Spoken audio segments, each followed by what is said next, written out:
Normally patient আমাদেরকে বলে যে হোয়াট ইজ ফিলার। ফিলার কি? ফিলার হচ্ছে ইনজেক্টেবল হাইলোরনিক অ্যাসিড। এটি হচ্ছে আমরা ব্যবহার করে থাকি to restore or increase the volume of our body. আমাদের বডি যে যে জায়গার মধ্যে ভলিউমটা কমে যায় due to the age or other problem, সেই জিনিসটাকে আমরা কিন্তু রিস্টোর করার জন্য ফিলারটা ব্যবহার করে থাকি। Or to enhance facial contour.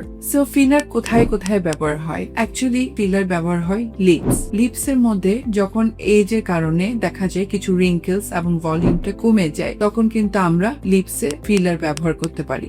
এটি খুব সেফ একটা ট্রিটমেন্ট এবং রিঙ্কেলস এবং লিপসের মধ্যে ভলিউমটা খুব ভালো দেখা যায়, যাতে আপনার লিপসটা অনেক ফ্লাফি এবং সুন্দর দেখাবে।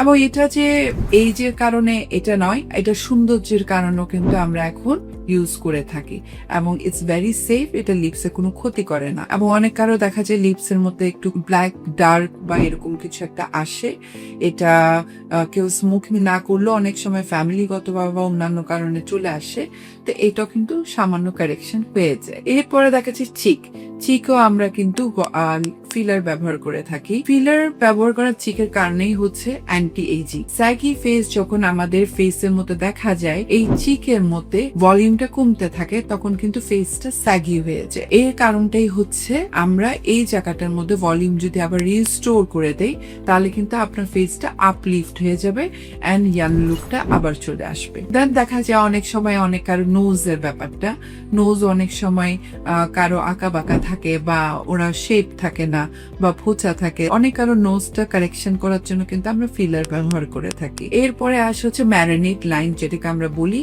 এটা হচ্ছে লিপসের নিচে থাকে। তো ম্যারিনেট লাইনের জন্য কিন্তু আমরা ফিলার ব্যবহার করি।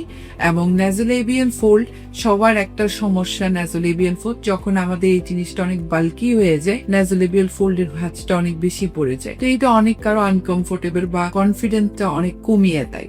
তো সেই কারণে ন্যাজোলেবিয়াল ফোল্ড কারেকশন করার জন্য আমরা ফিলার ব্যবহার করে থাকি। অনেক কারেকশন করার মতো বড় কারেকশন সবার কাছে খুব প্রবলেম থাকে আইজের মধ্যে দেখা যায় ডার্ক সার্কেল, হোলো, এবং এই আইস ডার্ক সার্কেল, হোলোনেস এবং স্যাড আইজ হয়ে থাকে। এটা আমরা কারেকশন কিন্তু ফিলার দিয়ে নিশ্চিন্তে করতে পারবো। এছাড়া দেখা যাচ্ছে আমাদের অনেকগুলো বডির পার্টের মধ্যে কিন্তু আমরা ফিলার ব্যবহার করি, যেমন বডি ফিলার আমরা ব্যবহার করে থাকি হচ্ছে হ্যান্ডে, যাদের দেখা যাচ্ছে বয়সের আগে হাতটা একটু এজিং লাগে, তাদের ক্ষেত্রে আমরা ফিলার ব্যবহার করতে পারি। এছাড়া আমার বেস্ট ফিলার আছে, বাটক ফিলার আছে, তারপর আপনার সেলুলাইটস এর জন্য কিন্তু ফিলার ব্যবহার করা হয়। অনেক কারো অ্যাকনি হওয়ার পর অনেক স্কার হয়ে যায়, ওই কারণে আমরা কিন্তু ফিলার ব্যবহার করে থাকি। সো ফিলারটা আপনারা ব্যবহার করতে পারবেন নিশ্চিন্তে, বিকজ আমি প্রথমেই বলেছি ফিলার হচ্ছে hyaluronic acid injectable. So hyaluronic acid is not harmful in our body. একটা ভালো ডক্টর দিয়ে আপনি যদি ফিলারটা করেন, আপনার কোনো ধরনের প্রবলেম হবে না।